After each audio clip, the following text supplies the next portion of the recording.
Ook in de winter is het genieten in West-Zeeuws-Vlaanderen. Dat is de stelling van de week op de markt in Oostburg.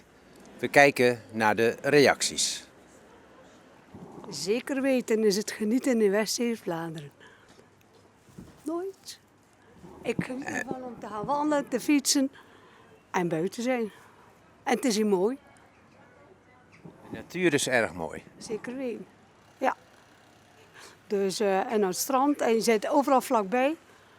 Dus hier woon je ideaal. Ik ben nog nooit ergens anders heb ik gewoond. Alleen maar aan de grens hier in Ede. Dus ik ga nooit verhuizen. Ja, maar in West-Zeeuws-Vlaanderen is het altijd genieten. En in de winter, kijk, het is nu 17 januari zeker. En de zon zit, nou dan is het een feestdag. Kan je fietsen, kan je wandelen.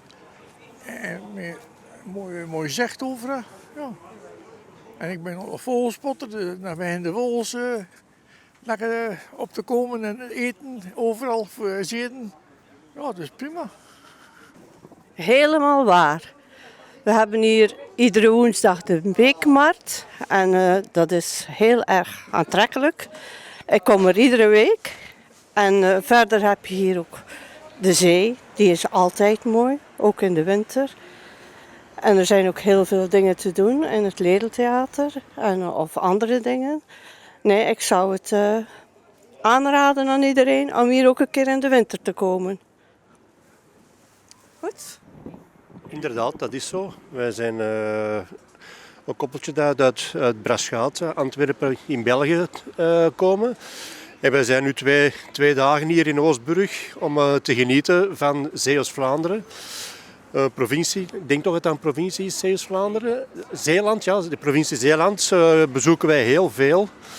We zijn graag in Zeeland. We vinden het fantastisch, de wateren die steeds aanwezig zijn en zo.